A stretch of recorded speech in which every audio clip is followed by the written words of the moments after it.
So who do you want to bring up?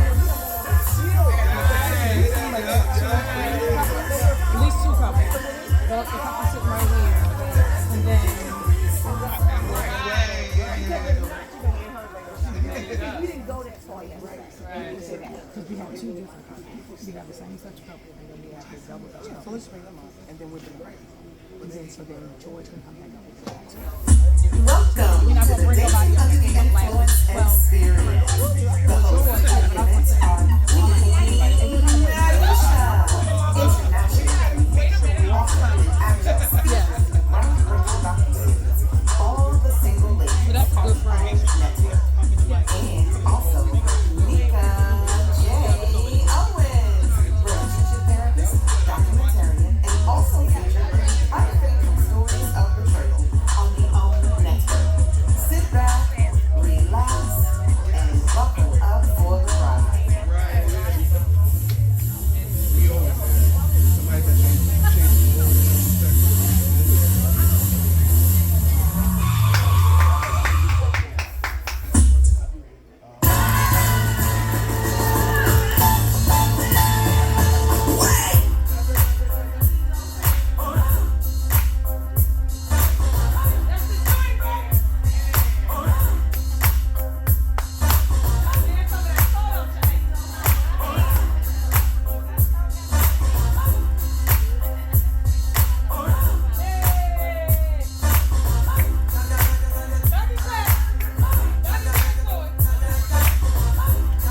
We got the music to loosen y'all up.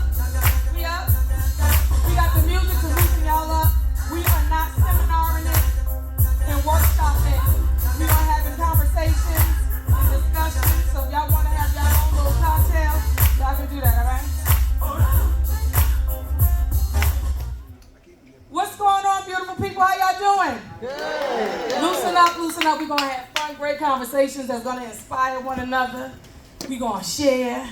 We probably going to get on somebody's nerves, but that's okay because at the end it's all to grow, right? So if anybody who's been here at the last two events, so you enjoyed it. So this is actually part 3. We just learned about this last night, backed by popular demand. So we appreciate you all talking and spreading the word about the event Dating Under the Influence. What's your speed limit? And I am Queen Aishah, and we have my co-host and partner in crime, Nneka J. Owens, who is a relationship mental health therapist. So if anybody needs some guidance, because I might lead you astray, she is here to help us. Okay, so we're going to get into it. So some of you all may know me as a comedian, radio personality. I have a podcast called I Know Dope People with Queen Aishah. And y'all probably see me on Comic View, all that stuff, right? So I was married for over 20 years. We did the whole counseling, separation, and all that. Then I was like, well, I really got to honor myself. Because we growing apart, this isn't working. So I decided to exit stage left, right? And I was still cool with it. We can be friends, but he owed me some money because the court had said,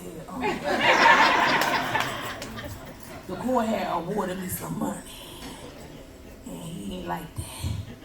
So anyway, but I'm cool with it, right? So I knew that in order for me to fly, I had to release everything so my wings could be light. So here I am, it's like that caterpillar going into a butterfly, and I'm good with that, right? So we're just gonna have awesome discussions. We have couples here today that are gonna share their stories. We have single men and women that's gonna share their story. We had to invite one man back because he still got something on his spirit. And I think he wanna redeem himself. He wanna redeem himself. So I'm gonna go with my notes and we ain't gonna forget nothing. Oh, also, y'all was given a piece of paper.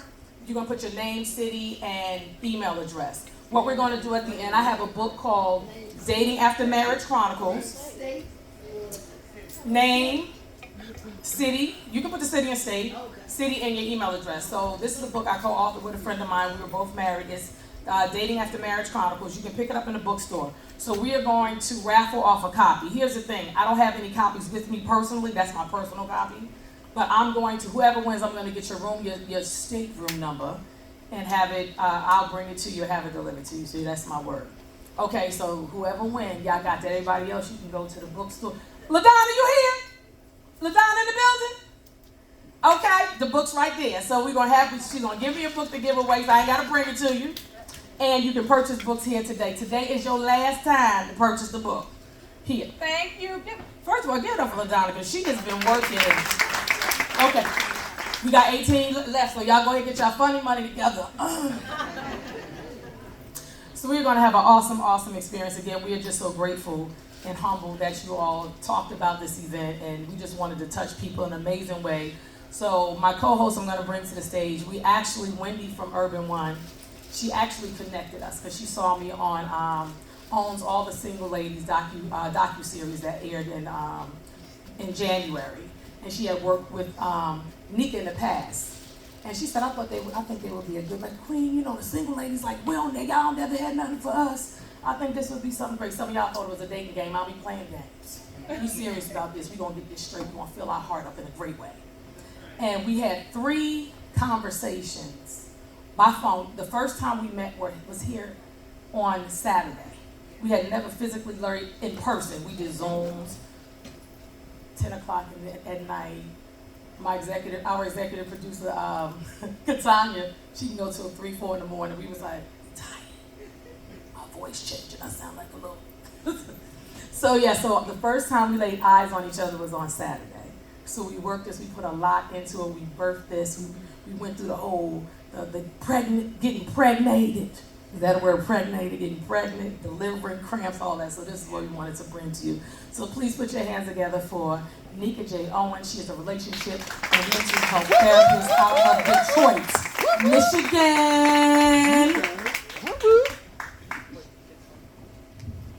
You know, I had to be careful walking up here because I had a knee replacement February 14th. So every time I walk, I was just telling this lovely couple here, I'm like tipping. So if you see me kind of legs stiff and not being able to move around much, it's because of that. I'm still healing, but I do have full range of motion. But like Queen said, this was a match made in heaven. We definitely came together. We worked very hard to make sure that we were bringing a balance, not seminar. What you say, Queen? We don't do seminaring and workshopping on no party crew. Right. So we wanted to make sure that it wasn't a seminar. We wanted to make sure that it was an interactive environment. But I want to give you a little information about me for those who have not been here. Growing up, I did not have, my mother and father, they divorced when we were very young, me and my sister. And me and my sister and the people that were around us, we thought that divorce was hereditary. We just thought that people didn't stay married. So me and my sister would say we would get divorced and married at least one time because we thought that was just the cycle of life. You get married, you get divorced. That's just how it is. People don't know how to stick together. But when we got married, I've been married, happily married. Let me just say that because Queen said something the other day, it's just like, it's not just about being married. Everybody can be married, but I've been happily married for 19 years. And we were always trying to make it. My parents divorced, thank you so much. My parents divorced after 13 years. So me and my sister was always trying to get to the 13 years. When we got to the 13, we were like, yes. So I've been married 19, she's been married 29 years, so we felt like, okay, happily married. So we thought that was an accomplishment because, again, like we said, we thought divorce was hereditary. And thank God it's not. It's what you put into it. That's right. I was that little girl, who knows Charlie Brown? Remember Charlie Brown? I was that little girl, like Lucy, always trying to provide counseling on Detroit's west side. I was that little girl, always trying to provide counseling to everybody. People would call me mother-wise, goody two-shoe. Oh, here she come with some advice. But they were teasing me about it, right? But this is what it manifested because this is what I always like to do. I like to see people in happy, healthy relationships. And before we officially get started, I just want to encourage everybody to listen to understand and not listen to reply. Because a lot of times that's what we do. Yeah. We're on the edge of our seat, waiting here. What you got to say? So I can just fire up at you, right? So let's listen to understand and not listen to reply. And I think that's really a good way to receive information. And let's just receive it. This is everybody's truth, so we don't want to be defensive. And if you feel that rising up and you check it so that we can receive from one another. Right. And I think that's very imperative. Whoever we bring up, just remember we want to keep the microphone so we can hear you and also for any recording that it sounds good. I think we have some cordless mics here. Yes. as well, so we want to do the same thing. And we are here. We're here for one another. We're here to grow and learn.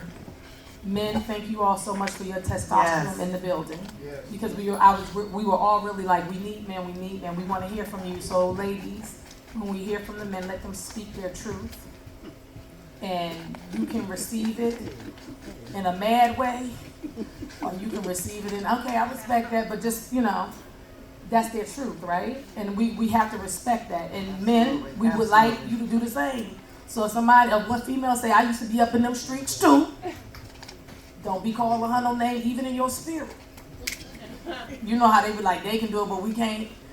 We can all do a split if we try hard enough. Anyway, so we're gonna welcome some couples to the stage, to our panel. We're gonna have a discussion. First, we want to bring up Miss Lorraine and Miss Eunice. They are celebrating their 1-year anniversary. Miss Eunice is celebrating her 70th birthday, and she is a veteran. Thank you so much for your service. Thank you. And here's the thing, Miss Lorraine, I met her in the gym. She was ready, okay? Because I exfoliated for y'all today. I want to let y'all know my skin popping, okay? And she was in the gym. And y'all are from Vegas, right? Yes. Mm-hmm. Oh, we're going to have the other couples come right over here. There you go. Yes, so from Vegas, and we had a conversation. And she's like, oh, me and my wife, we in it. Please come, because we want everybody's perspective, right? Yes. We want everybody's perspective. So thank you for your yes. Thank you.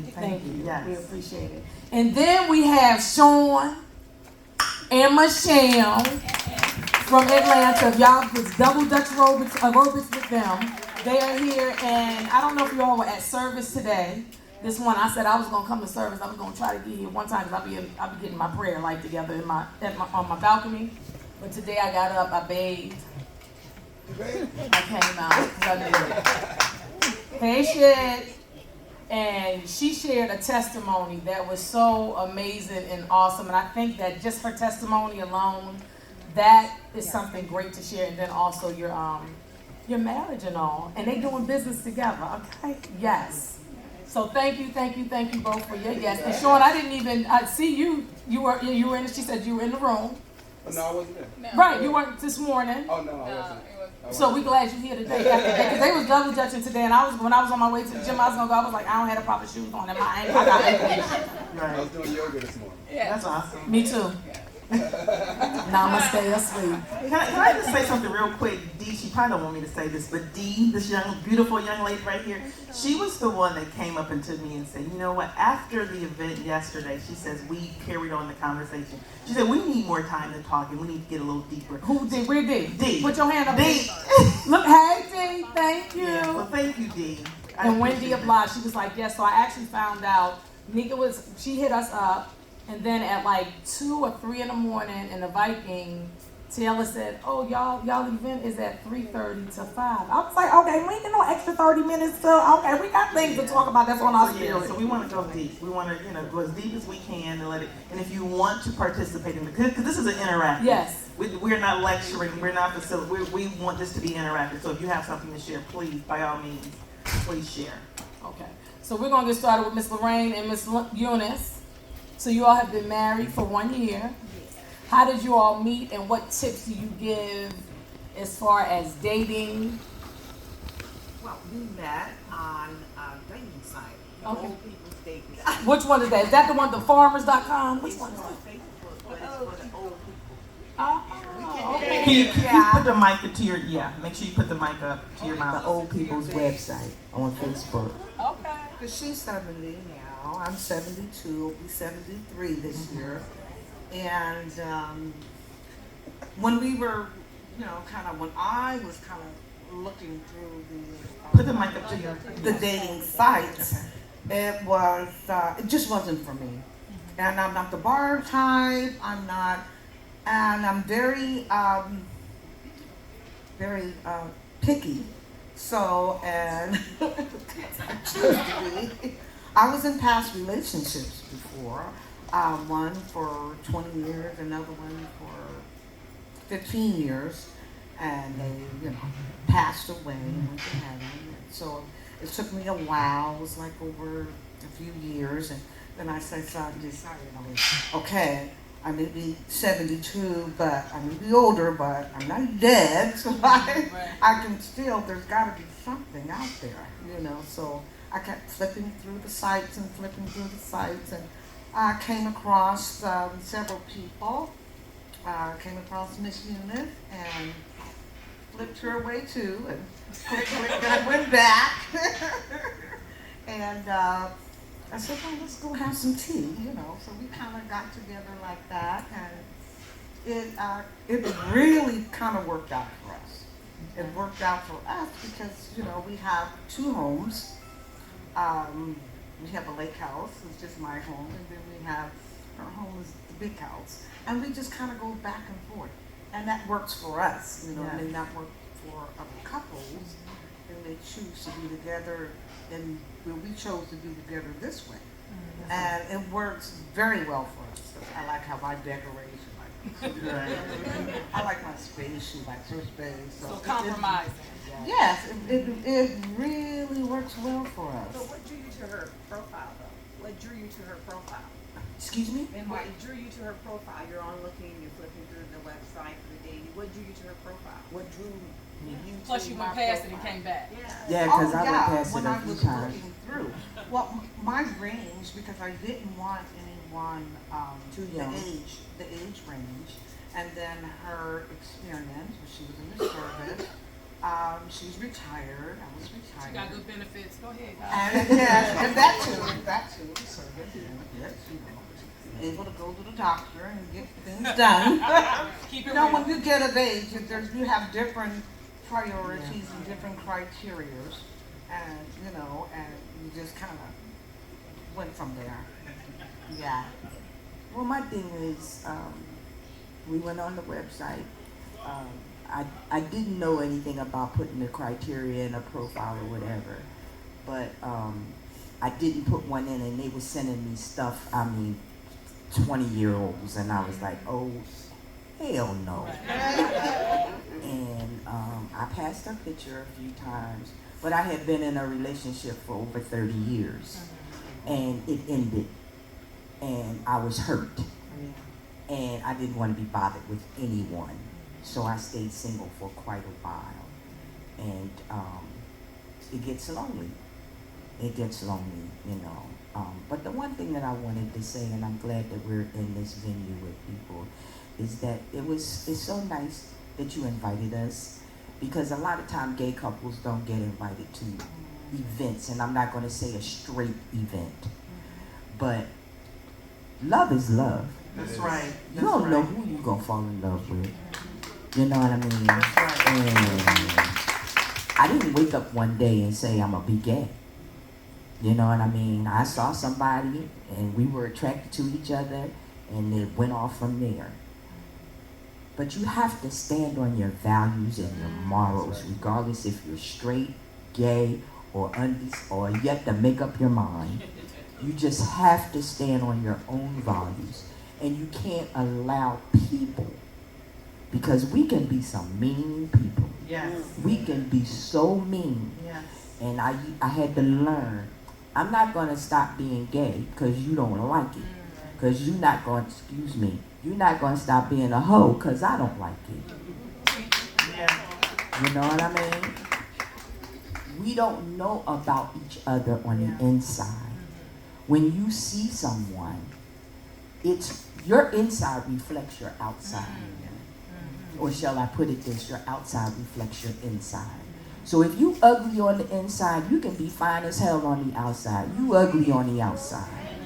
So we just need to understand that we are all people. Yes. We all have feelings. Yes.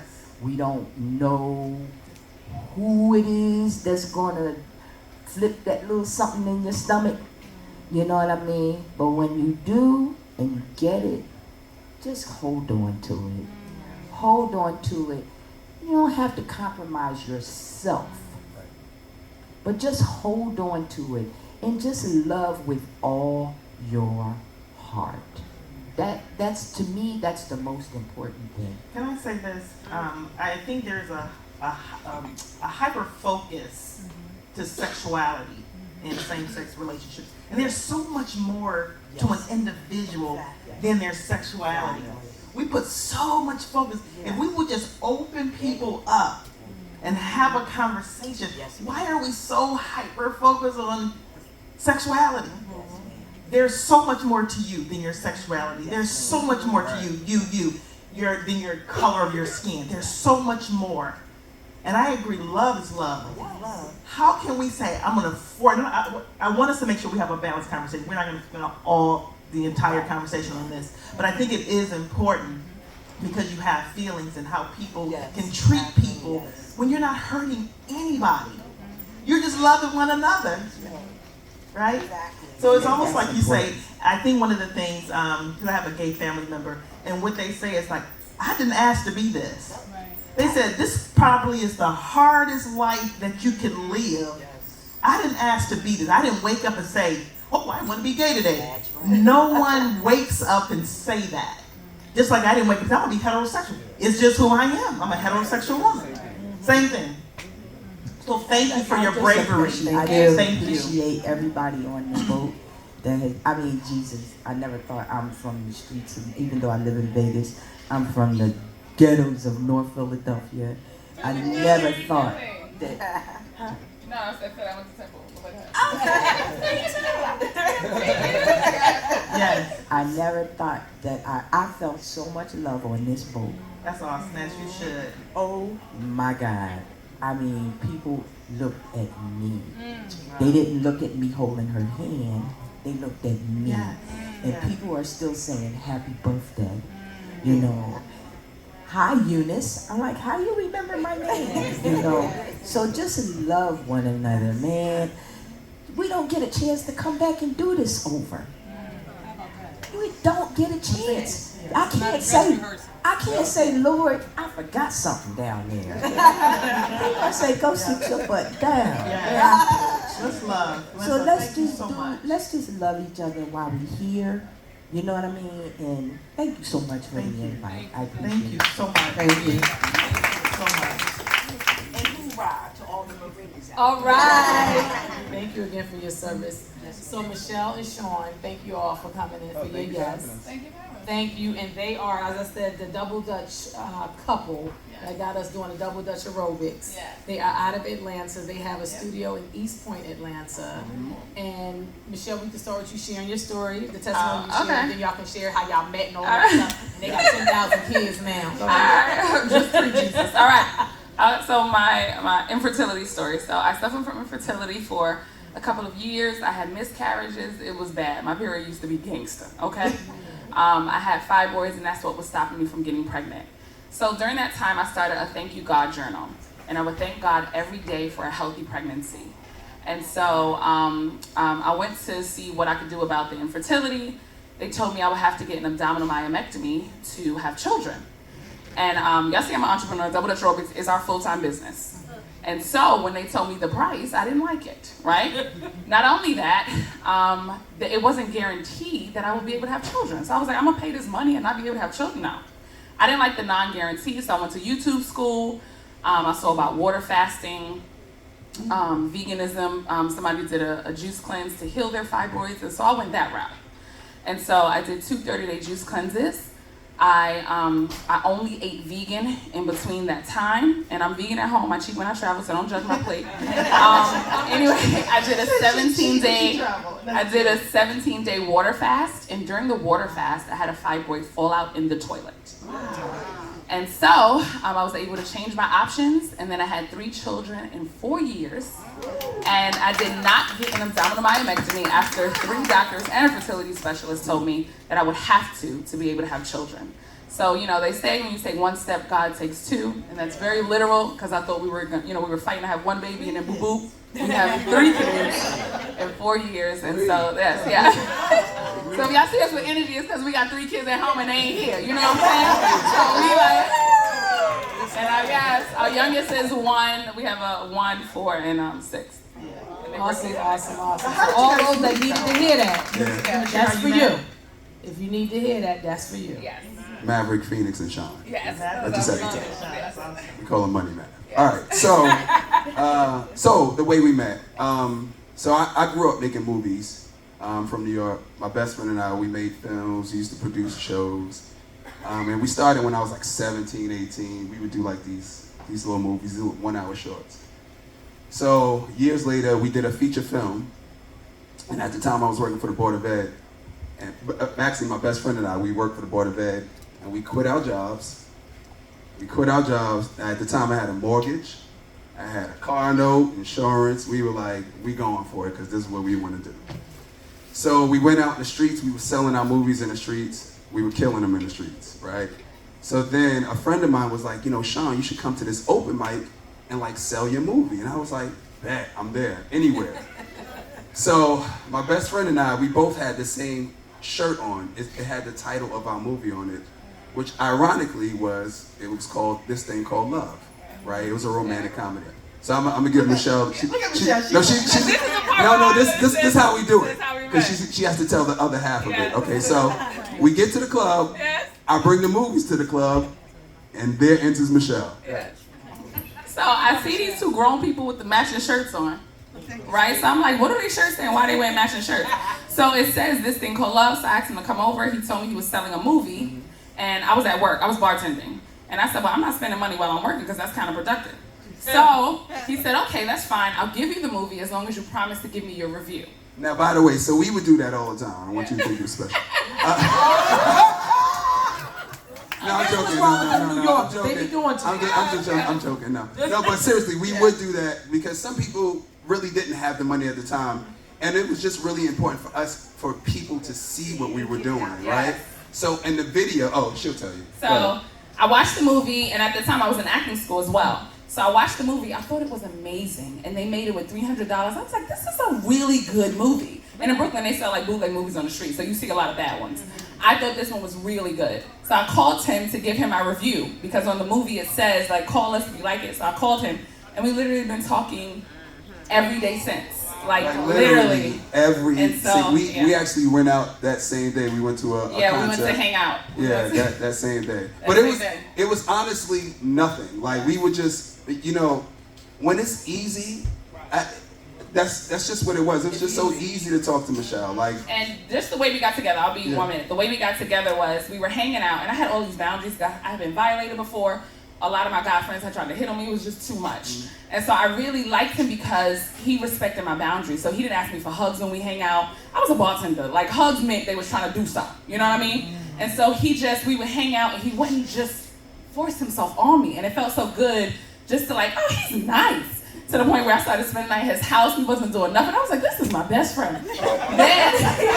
Then one day he told me he had like, you know, he wanted to take it further. And I was like, no, why do guys always do that? Why y'all know how to be friends? Wait. Before we go on the table, hold up, wait a minute. So when she would stay at my house, she would stay in my bed, right? But it was still cool because, like, I don't know, I'm weird. I have a lot of female friends, and when they would come into town, they would stay in my bed. It wasn't a problem for me. I know that sounds crazy. No, I know it sounds. No. No, that's not true. What are you talking about? So anyway, that's not the case. But anyway, so they would come over. So Michelle staying at my house, it was cool. It wasn't a big deal. I wasn't trying to holler at her. Before I met Michelle, I was in a 13-year relationship, right? And so I was a year out of it, and I was just trying to get my head together because, you know, when you're in something that long, sometimes you lose yourself. And so I needed that year to really figure out who I was. Because it was important to me, because it was just like, you know, in that relationship, we were, it was terrible at the end. And so, we were calling each other names, and, you get to start thinking, am I this person that she's saying that I am? So I was really like, when Michelle was staying at my house, it was really like, this is my home girl. You can stay in the room. You go get something to eat, whatever you want. We just cool, because it was just easy. It was just easy. All right, so you go ahead. But he did tell me he wanted to take it further, and of course I said, no, I don't want to take it further. Why do guys always do this? Then he said, okay, well that's fine, but we can't hang out every day. So if you don't want to take it further, you can't like be in my house every day. We can't do this every day if you don't want to take it further. Michelle, I can't have a relationship if you're sleeping in my bed. What's that story gonna be? Nah, you can't really come over with all the girls in the bed. It's not gonna work. So I started crying, And I was like, no, please, we're best friends. I really like hanging out with you.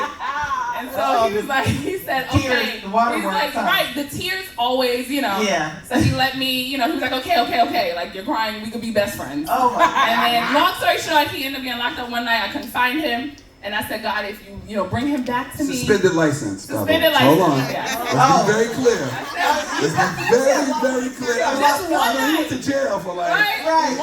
One night I couldn't find him, and I was like, no, I do have feelings for him. And then of course, I was like, if I find him again, she went to actress. yeah, no, it's the last sentence, I promise. I said, if I find him again, if he's okay, I'm gonna just jump on him and confess my love. Eventually, I jumped on him, confessed my love. I realized that I could marry him, and then after that, we were together ever since. And how did y'all start your business together? That's dope. All right, so was this like 4 years? No, you did good. Double Dutch. I'm a world champion in Double Dutch. I've been jumping since I was 4 years old. Wow. And I'm from Brooklyn, so anybody from New York know, you should jump. That's what you do. So I had this idea. I taught every fitness class under the sun, from boot camp to spin, everything, you name it, I taught it. And so I thought, why don't they have something that we did in the gym? Like, you go to the gym to take Pilates, you go to the gym to take yoga, why not like Double Dutch, something that we did? Right, and at the time when she said it, I was like, Michelle, because I knew how important, I'm from Brooklyn, I remember how important Double Dutch was to little girls, and I was just like, Michelle, that's literally like the best idea I think I've ever heard in my life. Oh, your breast down and get it in. Yeah, so literally like a week later, we just started a class. Yeah. We just after he told me, he saw how good I was. Everyone from New York says they're good, but he saw how good I was at teaching, and he was like, oh, you're really good. You're really good. And so he said, you should start your class. And he was an entrepreneur before me, and so he was just supposed to help me with the business side of it. And then he fell in love with it because he loves people. We're both Leos. Anyway, how does that work? Oh God, how does that work? So he fell in love with I guess the people part of the business. And so I taught him everything Double Dutch wise, and then 10 years later, we're Double Dutch Robots. That's right, Double Dutch, and they Double Dutch in the bed and they have babies. Praise God. We do Double Dutch in the bed. I'll tell you that right now. Right. Is there before we let them go, are there any questions for our panel before we go? Our couples panel. Yes, ma'am. What's your name? Hey, Miss Ann. Where you from? Hey, Dallas. They need that information.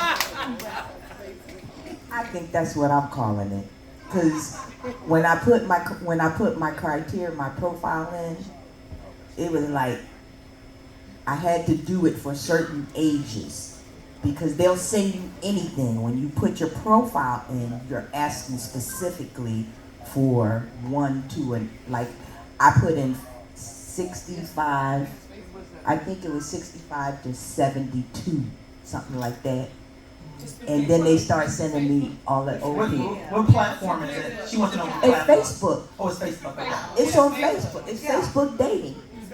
I have a girlfriend that's married in July that met somebody. I have a girlfriend that's getting married in July. She met her guy. They're marrying in July, Columbia, South Carolina, on Facebook.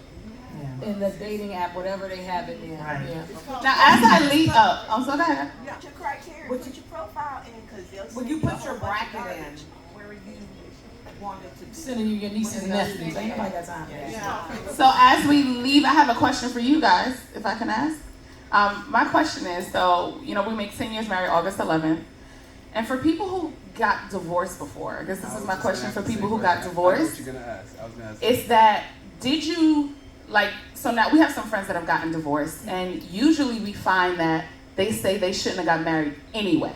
So they got married anyway, and whatever their issue was kind of never went away, and then it led to a divorce. So my question to people who've been in a long relationship and broken up, or who've gotten divorced, was there something in the beginning that made you, that you just got married anyway, knowing that it was something? You understand my question? So I understand your question. And then I'm going to say this, and then Nneka, I think that would be a great lead into the iceberg. Okay. So I got married at 22. I married an African man from West Africa, Mali. And we knew each other maybe like 3 or 4 months. I'm 22, I'm like, what? And I was always like, ain't nobody good enough to marry me. Because I came from my mom and dad being married, and my dad loved him to death. infidelity, all of that extra, I call them bonus, special guest appearance children. No offense to special guest appearance children. But it's trauma on the family, right? So coming from that trauma, childhood trauma and all of that, so I'm married, right? Now what the good thing is that my former husband was where I needed to be at that time.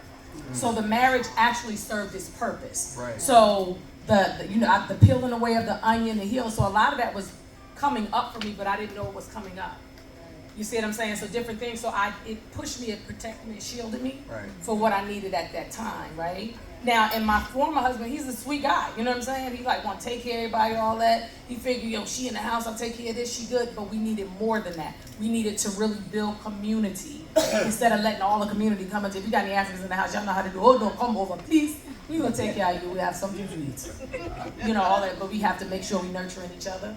So that's, for me, that's what it was. Now, did I go through, I ain't gonna get married no more, but I'm good. I would marry again.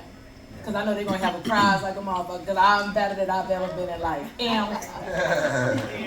That's my story. Yeah, I think, I haven't been divorced, but I know my parents, they divorced.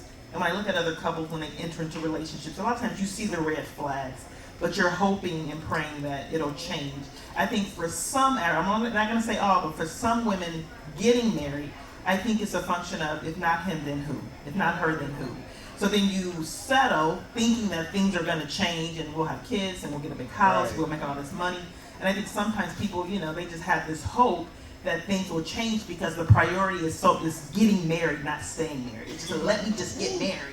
Let's get past the wedding. Let's get past the wedding. The wedding. Yeah. Michelle Obama, first lady, she said, y'all spending too much money on the wedding. Save up for the anniversary. So I think that we have to switch that. And I think it goes back to what's your influence? Your family, your friends, social media. Let's just really focus on building healthy relationships.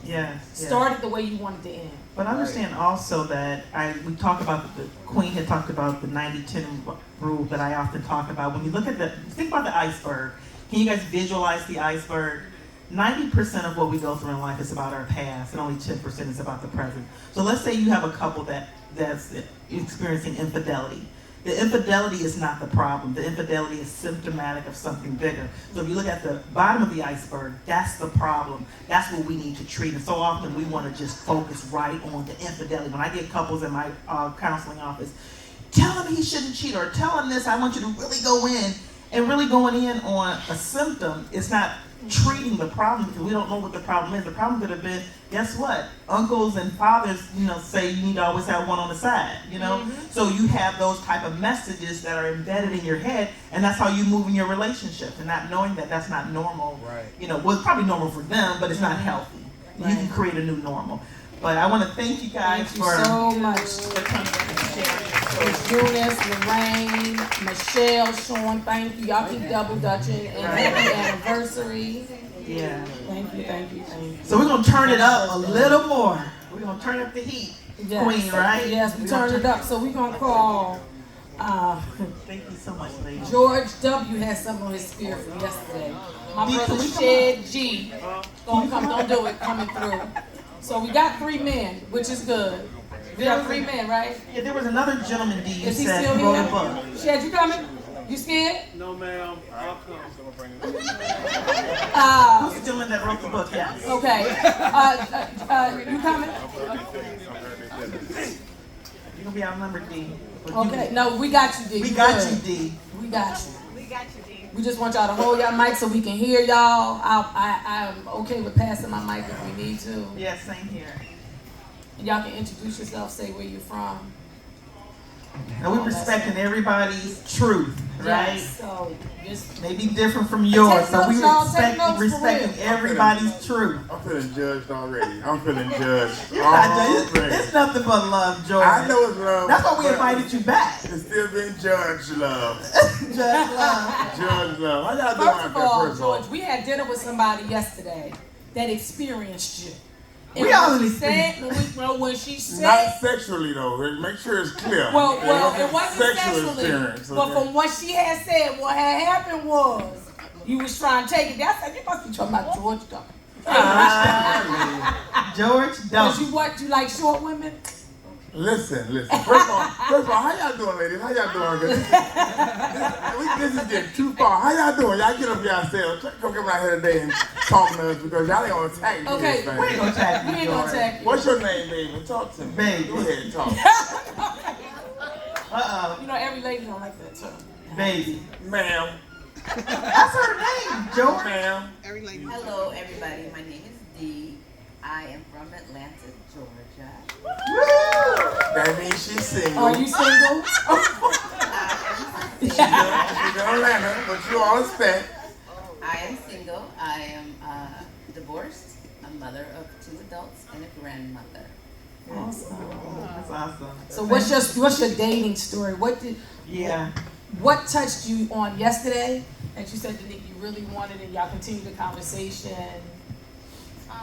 What we were talking about in our little meeting, we kind of spoke about women and how the dating possibilities are difficult because I'm just speaking from my own experience. So I'm not dating. I haven't for like 5 years.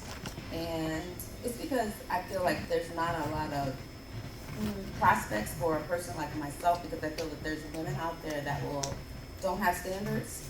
And so then when a man meets myself, they say, well, you know, you have too many expectations.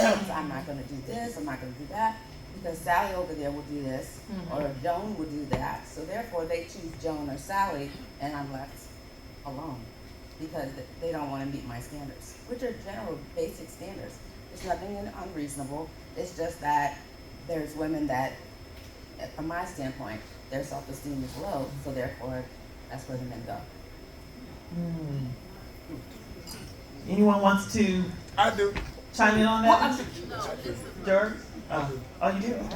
We was gonna laugh. I was gonna say let us everybody introduce themselves. Oh, okay, I'm sorry. You're right. Okay. My name is Bernard Clark Jr. I always use Jr. because my dad passed away in 2019, so I want to make sure I represent him in everything I do. I'm a football coach at Robert Morris University located in Pittsburgh. It's amazing to me the story she just told because I wrote a book. The book is called Ascension, A Coach's Guide to Becoming a Better Man, Husband, and Father. And even though I'm not a father, I'm a father figure. Obviously, I'm a man, and I'm a husband, my wife for 20 years, sitting back there. I'm happily married. Yes. So Yes. it's a situation when I met her, I hadn't given my life to Christ. In May of '96, I gave my life to Christ. So things changed on my standards when I started talking to her. And I always tell her story. She said I broke her heart, but it was a situation where I was trying to get my life straight. When I gave my life to Christ, I started practicing abstinence. And the reason, it wasn't until I stopped having sex with my wife that I fell in love with her. And the reason I say that is because then I found out what she liked. I found out who she was. I found out what made her happy. Because when we saw each other, because I was coaching at the time, she was living in Tampa, I was living in Virginia. When we saw each other, it was every 3 months. So if you're having sex with somebody, that's what you do. The first thing you do. We lose thought of that. And in the book, I talk about sex can make a relationship very confusing. Good sex can really make a relationship very confusing. So it's a situation where I started caring about myself. It wasn't about her anymore. It was about falling in love with who I was. It was God, it was me, and then it was her. And I always tell people, if you don't love yourself, you're never gonna love anyone else. Once you start respecting yourself and believing that your body is precious, and that's the problem with most young men, no one tells them their body is precious. Yes. No one tells them your body is a temple of God. No one tells them wait until you're married. All they do is tell young men wear a condom, which is counterproductive because they told my sisters wait until you're married. Don't have sex with just any man. So I try to tell the guys that I coach right now, don't use it like a tool. Don't go around using just something every now and then. And the thing that's so weird about what you said, why do men always want to do this? Why do they always want to change it into something else? I'll give you a scenario. It's one in my book. I'm talking to a group of students at a university. The majority of them are young ladies. And I tell a young lady, I said, you're going out with a guy. And you meet him for 3 months straight. He takes you home and kisses you on the cheek. You're having a great time. Just like what you said. You're having the fun. Everything's going great. Everything's going great. Situation, marriage, relationship's going good. There's nothing wrong. But after 3 months of taking you home and kissing you on the cheek, he hasn't tried anything. what's the first thing you're gonna think about? Every woman in there, in unison said, he's gay. What's the second thing you're gonna think about? He must be bad in bed. What's the third thing? What's wrong with me? So as a young man, you're thinking, if I don't try something, she's gonna think I'm gay. If I don't try something, she's gonna think I got a small Johnson, I'm bad in bed. If I don't try something, she's gonna think something's wrong with her. So to me, communication is the most important thing in a relationship, because once you start talking, because that's what my wife and I did. When I told her I wanted to be abstinent, she understood that. So we weren't trying to have sex with each other. Even though we had sex before, we weren't trying to have sex with each other when we saw each other. So once a young man gets to know who he is and understand that his body is precious, understand that his body is a temple of God, then he'll treat a woman with the same respect. Thank you. Thank you so much. Thank you so much. Well, I gave my life to Christ in 1998. Again in 99, 2000. I do it after this cruise too, praise God. Me and Queen was talking in the back. That's my comedy brother. Yeah, I've been in entertainment. Some of you may know or don't know. I've been in entertainment for a long time. I actually been working with Tyler Perry since 2004. So I've been Tyler double. Yeah, I do a lot. I play Medea. I do like all the stuff. But the cool thing is like I've been a part of the entertainment industry for so long. Loved it up, had fun. I was in Atlanta, Virginia, and I was always moving everywhere because I also did radio. And the crazy thing was I've always thought I was a great person. You know what I mean? I was always upstanding, respectable, the whole nine. And not until right before COVID hit, I'm originally from Denver, Colorado, where I was doing some stuff for the mayor, and one of my friends who is a therapist, him and his whole family, they saw me and they looked me dead in my face. He's like, man, you all right? I'm like, man, I'm fine. Right? And then what ended up happening is, well, we'll talk later on, then COVID happened. So we're on Zoom talking, and I would say like after 4 or 5 months, I actually asked him, I said, are these sessions, because I'm not paying nothing, I didn't know that y'all was gonna have me on sessions, but in that time, I always would tell anyone that I know to go through a therapy session. It don't matter who you are, what you do, how much money you got, you can be fine, okay, whatever. Yeah. There's always something if you haven't revealed or unveiled something. And what I learned through that session was I'm a great guy, cool guy, but when I'm in relationships, I've never been married, I don't have any kids, and you know, we was talking about that, and it kind of came out with me talking that I was emotionally detached and unavailable and didn't know I was. But it didn't stem from me, it stemmed from when I was a child, because 90%. my mother and my father got a divorce when I was 1 year old, and they kept moving me back and forth from school to school in the middle of the school year. So when I became an adult, I knew how to emotionally detach myself from people so that I wouldn't be hurt. And the craziest thing was, after the conversation, I really figured it out with them. I called some of my exes and said, so what, do you feel I was emotionally detached? 3 of them broke down crying, telling me that they can feel and they can feel that I was emotionally detached. And I was really good though. What you say really good messes up the, I thought that's what it was, praise God. But I was emotionally detached. But once I saw what was wrong with me, instead of always looking at what's wrong with somebody else, I had a situation where I did not go on a second date with this woman because she ate her chicken too fast. I'm not doing this. That's the true story. Queen, I can't. I'm not gonna sit up. But you know, it's serious. You'd be like, oh, she ate the chicken too fast. Or you'd be like, oh, she got too much meat on that. I mean, it's serious. If you be honest with yourself, we look for the littlest things when we're becoming emotionally detached from that person to push that person away. But once I started, just like you said, okay, I'm going to church, I started looking. The craziest thing is the women that I'm attracted to is nothing like what I thought I was. And now I'm the one that's taking my time. You know, on this cruise, praise God. What does that that mean? What does that mean? I mean, I'm staying away. Praise God, I'm Is it staying being away. thrown at you, Shad? Huh? Is it being thrown? Boy, like a baseball game. Wow. But I just think because the limelight. But that's the type of person I am. I hug everybody. I say what's up to everybody. I make everybody feel, because that's my industry. That's what I do. Take pictures with everybody, but that doesn't mean that I'm that way. Some girl told me, she's like, you look like you got a bunch of women on this cruise. Oh, wow. I said, first of all, Sister Barnhill, you're not going to talk to me like we don't go to church together. But the one thing that I just want to say, man, is just everything is it. And now that I'm in Dallas, I live in Dallas, and now my mindset as a man, as a grown, successful man, is that I'm looking for somebody that I can grow with and I can build with. It's no longer, oh, what do you look like? What is this? What is that? It's somebody that I can build businesses. I have my businesses. I know I just want somebody who we can build and go forth with. Because just like you say, you can have sex, but then what you going to talk about in the morning? And that's just the thing, as far as being in entertainment and being serious about this. Oh, that mean it was my time? Yeah, that's your time. Praise God. No, he was giving that to you, Shad, so you can finish. No, that's it. Oh. But it's the truth about you want to be serious about the situation. And sometimes we may joke around and play, but sometimes you got to be serious about your life. And you got to be serious about your anointing and your covenant for what you need to do in life. So that's my story. So, Shad, I'm just going to say this to you. I'm not judging, but I'm judging. Like, he would say how you look. Looks important to me, especially when it comes to your teeth. Because your teeth is your passport. So, I'm judging your teeth. Teeth is what? Your passport. You going to hell on a scholarship. Why are you looking at me? Hey, I don't want y'all that don't have no teeth sitting like that.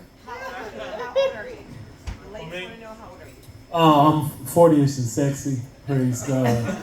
No, I'm actually 49. I turned 50 this year. So it's just a situation where now, and it's unfortunate because I know that I'm stable in Dallas. Because usually in other cities, I was in Denver where I was born, I moved to Atlanta. I was in Atlanta, I knew I was moving to Virginia. I was in Virginia, I moved to Minneapolis. I was in Minneapolis, so now I moved to Dallas. And it's because of doing radio and my career and everything, which made me understand that I was not going to be there. So therefore, if I'm dating you, yeah, I'm dating you, having a great time, but I knew I wasn't going to be there. I knew I was leaving because of my childhood where I just always knew that I was going to leave. That was the pattern. And that was the pattern of everything. Of it. Yeah, now I'm conscious of it. And I see that it's like I have a third eye. You know, and I just see a whole bunch of stuff. So yeah. Thank you so much. Thank you for your guest. Thank you for coming. Go ahead, George. Go ahead, George W. I'm none of them. I'm none of them. None of them. I'm actually the opposite of all you all. And that's great.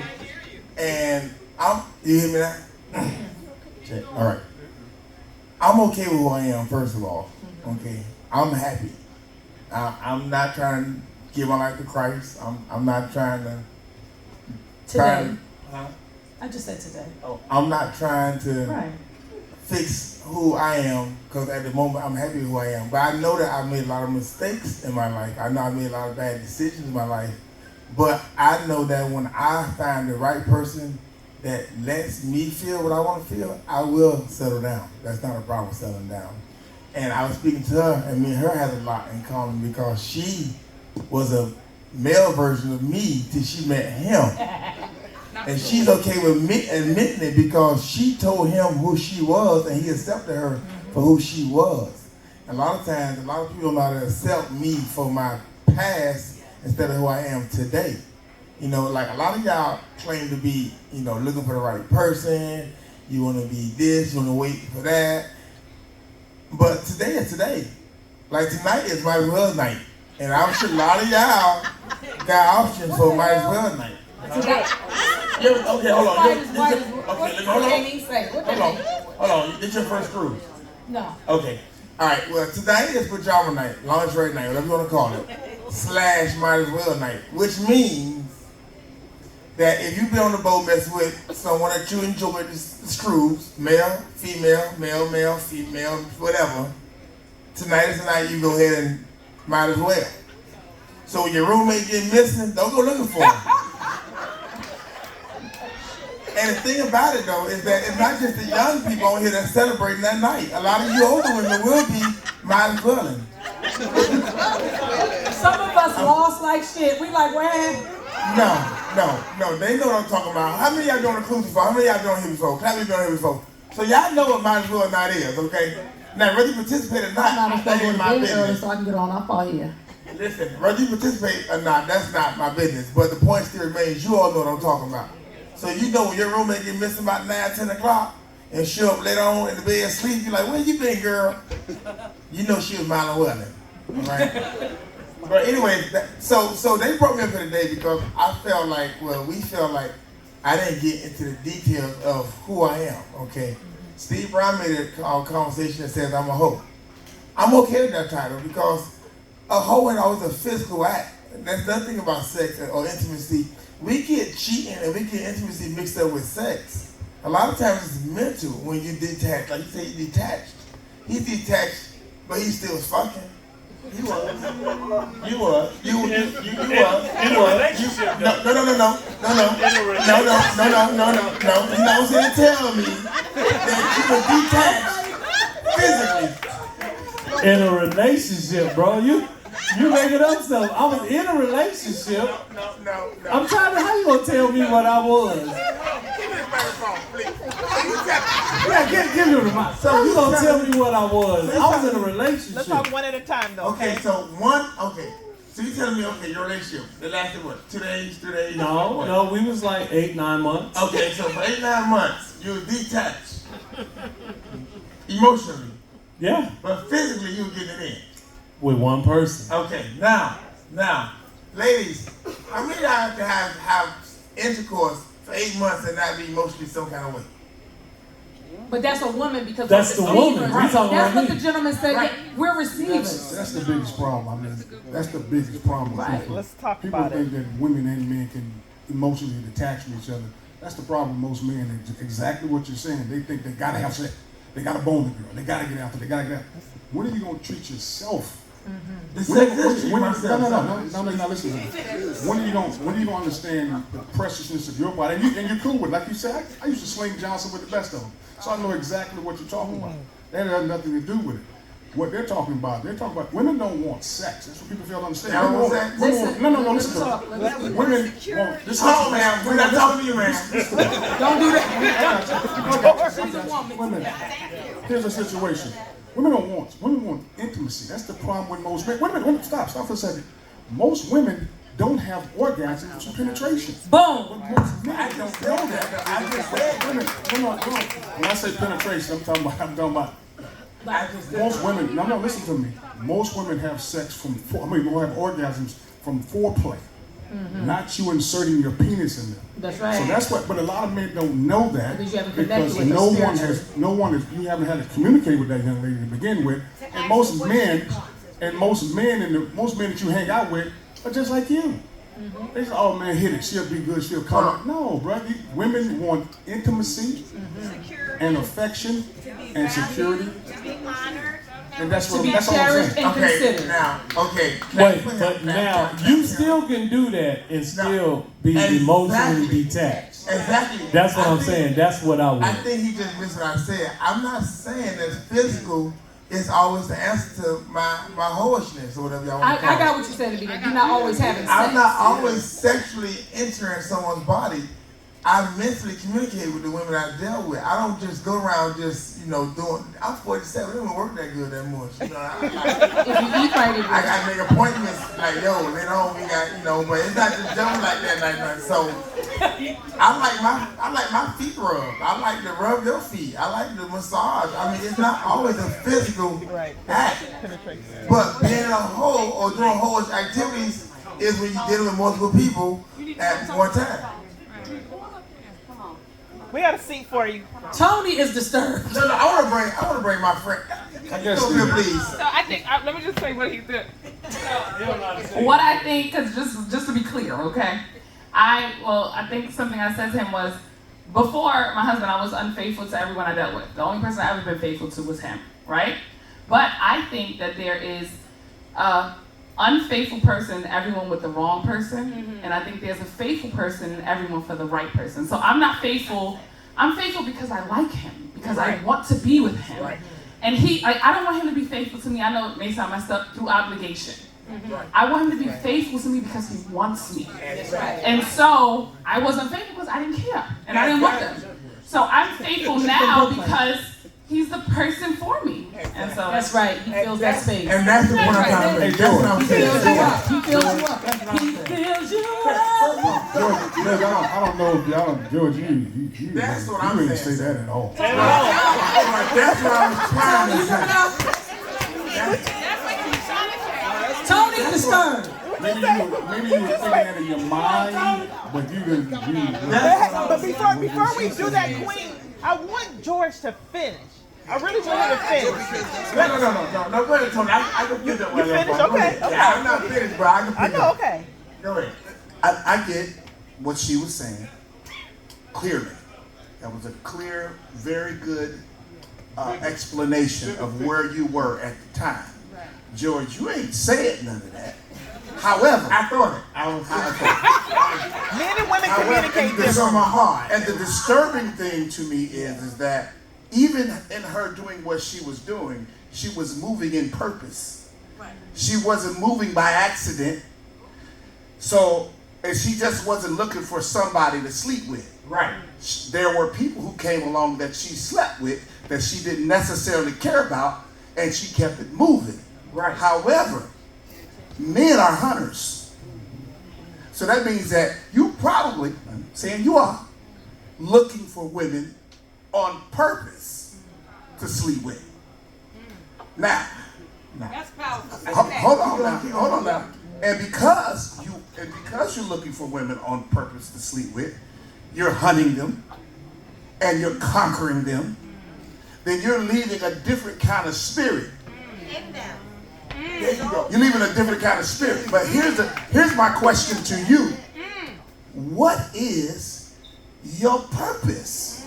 What are you trying to accomplish? And if it's Man, one question at a time, man. and if you're looking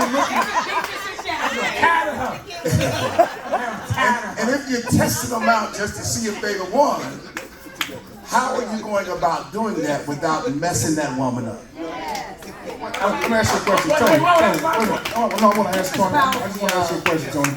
Tony, how is he messing himself up? See, everybody gets so caught up in. I so agree with that. I so agree with that. You are absolutely, positively right. I'm not asking him questions about the women. I'm really asking him questions about himself. What's his purpose? What is he moving forward to do? What's he trying to accomplish? What are you doing to take care of you? Before you Besides a condom. Before you answer that, and it goes back to really, you can't necessarily answer that until you take it. You can't change what you don't acknowledge. And so if there is something within him that he hasn't acknowledged To work on. you cannot fix anything. So when we talk about the 90%, right now I don't think we're beating you up or anything like that. No. But I think we're focused on his surface. This is a hurt man. Yeah. This is a hurt man. And I think I'm not making an excuse for him, but this is a man who's hurting. So when you think about his attachment style, it's going to be an insecure attachment style. It's going to be a detached attachment style based on his hurt. So he is moving based on his hurt and not based on his heart. Right, He's and moving based on his hurt.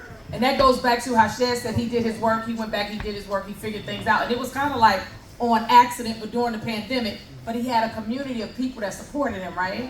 So I was speaking to someone last night. We was kicking it, chilling, all of this, and that's why you gotta pay attention. You have to tune in, use your discernment, be still. We was talking, kicking into everything, laughing, kiki and everything, and all